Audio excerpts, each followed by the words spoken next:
et le discours qu'il a prononcé hier ouvre une ère nouvelle d'espoir et de progrès. Et c'est le lieu pour moi d'inviter toute la population de la région de Ziguinchor à s'approprier le contenu de ce message. L'invite surtout qu'il a fait à l'endroit de toutes les filles et de tous les fils de la nation pour qu'on se remette au travail. Parce que il est clair que nous tous, nous devons nous ceindre les reins pour réaliser l'aspiration de développement de notre pays. Le thème, vous le savez, est extrêmement d'actualité parce que nous sortons de quelques mois marqués par des soubresauts qui ont engendré des violences et malheureusement des pertes en vies humaines. Et c'est l'occasion pour nous de nous incliner pieusement devant la mémoire des disparus et dire que le souvenir de leur sacrifice ne doit pas être vain. Ici, dans la région de Ziguinchor, les défis restent encore immenses.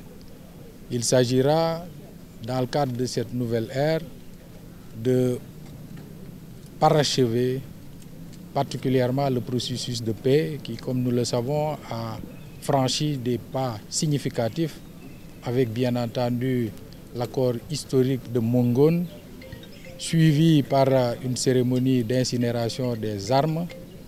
Et ce processus doit s'amplifier et toucher toutes les factions. Et le gouvernement s'y attellera. Également comme défi dans cette région, bien entendu, une fois que cette paix, ingrédient indispensable, sera au rendez-vous, il s'agira de développer davantage certaines localités à travers la réalisation d'infrastructures de mobilité, notamment dans la partie nord du département de Bignona. Et je voudrais saisir cette opportunité pour annoncer que dans les prochaines semaines, nous tiendrons un CRD spécial consacré aux réalisations d'infrastructures structurantes, l'occasion pour nous de mettre en lumière ce que l'État a déjà fait et parmi lesquels nous pouvons compter la boucle des Kalounaï, la boucle du Blouf et les ponts de Baïla, les ponts de Djibidjon.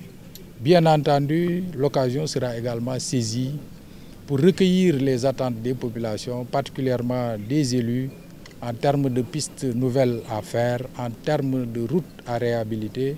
Et Dieu sait que dans la région, bien entendu, les besoins sont immenses. Je n'oublie pas, dans le cadre de ces infrastructures de mobilité, le second pont de Ziguinchor. Également, il est important, et d'ailleurs le président de la République l'a dit hier, il faut que tout le potentiel agricole du Sénégal et particulièrement de la région de Ziguinchor soit valorisé.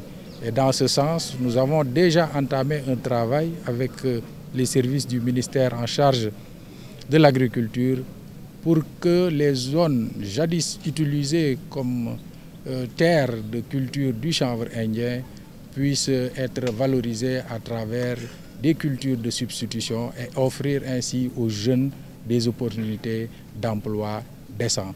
Et bien évidemment, cela passe par le renforcement de l'équipement agricole, cela passe par la récupération des terres salées. Et je pense qu'ensemble, nous allons œuvrer pour que cet objectif soit atteint. Dans les défis, bien évidemment, nous devons également compter la lutte inlassable que nous devons mener contre toutes les formes de trafic. Bien évidemment, il y a le trafic de drogue. Et de ce point de vue, je voudrais saisir l'occasion pour féliciter les forces de défense et de sécurité, toutes composantes confondues, pour le travail extrêmement important et les progrès obtenus. Et également, toujours dans le cadre de ces défis, il y a la protection de la nature et de notre biodiversité. Nous savons tous que la coupe du bois se poursuit toujours. Je pense que c'est un fléau qui mérite d'être combattu parce que nous sommes en train de vivre de plein fouet les conséquences de cette déforestation.